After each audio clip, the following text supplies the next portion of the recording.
রাত দখল নবান্ন অভিযানের পর এবার কালীঘাট চলো অভিযানের ডাক। 9ই আগস্ট অভয়ার মৃত্যুবার্ষিকীতে যেরকম নবান্ন অভিযানের ডাক দেওয়া হয়েছিল, এবার সেদিনই কালীঘাট চলো অভিযানের ডাক দেওয়া হলো অভয়া মঞ্চের তরফে। আরো তথ্য আপনাদের সামনে রাখবো, সন্দীপ সরকার রয়েছেন আমাদের সঙ্গে টেলিফোন লাইনে। সন্দীপ, দেখো, 9ই আগস্ট আরজিকর কাণ্ডের 1 বছর পূর্ণ হচ্ছে এবং সেই কারণেই অভয়া মঞ্চ তাদের 1 বছর কর্মসূচির কথা ঘোষণা করেছে, যার মধ্যে অন্যতম হচ্ছে ওই দিন বিকেল 3টে সময় তারা কালীঘাট চলো অভিযানের ডাক দিয়েছেন।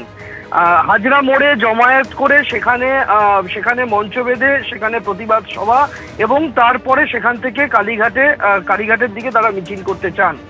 কলকাতা পুলিশকে ইমেল পাঠানো হচ্ছে আবেদন জানিয়ে অনুমতি চেয়ে, সেরকমটাই অভয়া মঞ্চের তরফ থেকে বলা হয়েছে। কলকাতা পুলিশ অনুমতি না দিলে আদালতের দ্বারস্থ হবে অভয়া মঞ্চ, সেটাও অভয়া মঞ্চের তরফে জানানো হয়েছে। কেন তারা কালীঘাট অভিযানের ডাক দিচ্ছেন? তাদের বক্তব্য, যেহেতু 9ই আগস্ট 1 বছর পূর্ণ হচ্ছে আরজিকর কাণ্ডের এবং যেহেতু ওই দিনটা ছুটির দিন, তাই রাজ্যের প্রশাসনিক সদর দপ্তর বন্ধ রয়েছে, সেই কারণে তারা কালীঘাট অভিযানের ডাক দিয়েছেন এবং তারা মনে করছেন যে এখনো বিচার অধরা, তাই কালীঘাটে যাওয়ার আগে হাজরায় তারা প্রতিবাদ সভা করবেন এবং তারপর কালীঘাটে মুখ্যমন্ত্রীর বাড়ি পর্যন্ত তারা মিছিল করতে চান। এই মর্মে কলকাতা পুলিশের কাছে তারা আবেদন জানাতে চলেছেন, এমনটা অভয়া মঞ্চের তরফে জানানো হয়েছে। আর এই অভয়া মঞ্চের ডাকে কালীঘাট অভিযানে সামিল হওয়ার জন্য আরজিকরের নির্যাতিতা নিহত চিকিৎসকের পরিবারকেও আবেদন জানানো হয়েছে, যাতে তারাও যোগ দেন এই মিছিলে। ধন্যবাদ সন্দীপ। ইতিমধ্যেই অভয়া মঞ্চের সমস্ত সংগঠনের সাথে আলোচনা করে সিদ্ধান্ত নিয়েছি, 9ই আগস্ট আমাদের প্রতিবাদের 1 বছর, আমাদের যন্ত্রণার 1 বছর, আমাদের শোকের 1 বছর, আমাদের দ্রোহের 1 বছর পূর্ণ হবে।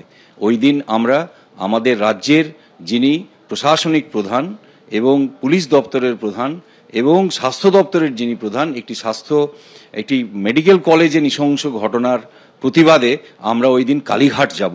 কালীঘাট চলো কর্মসূচি নিয়েছি। আমাদেরকে 29 তারিখ যেদিন আমরা মিছিল করি গড়িয়াহাট থেকে হাজরা, সেদিন আমাদের লেক মার্কেটে আটকে দেওয়া হয় ব্যারিকেড করে। সেদিনই প্রতিবাদীরা ঘোষণা করে তারা হাজরা মোড়ে যাবে 9ই আগস্ট এবং সেখান থেকে কালীঘাট চলো কর্মসূচি আমরা গ্রহণ করেছি। আমরা রাজ্যের প্রতিটি প্রতিবাদী মানুষকে আহ্বান করব, 9ই আগস্ট আমাদের সাথে চলো কালীঘাট। মহেশতলার ঘটনা, যেখানে নার্সের রহস্য মৃত্যু, বাড়ির কাছেই গলির মধ্যে অচৈতন্য অবস্থায় ওই মহিলার দেহ উদ্ধার করা হয়েছে, পরে হাসপাতালে নিয়ে গেলে মৃত বলে ঘোষণা করা হয়। মৃত শিল্পী বিবি পেশায় নার্স, খুনের অভিযোগ করছেন স্বামী, অর্থাৎ যার মৃত্যু হয়েছে তার নাম শিল্পী বিবি, তিনি পেশায় একজন নার্স। মহেশতলা পুরসভার 29 নম্বর ওয়ার্ডের বাসিন্দা। স্বামী বাইরে ছিলেন, রাত 2টো নাগাদ খুঁজতে বের হন শিল্পী বিবি। অচৈতন্য অবস্থায় শিল্পী বিবিকে হাসপাতালে নিয়ে যায় পুলিশ।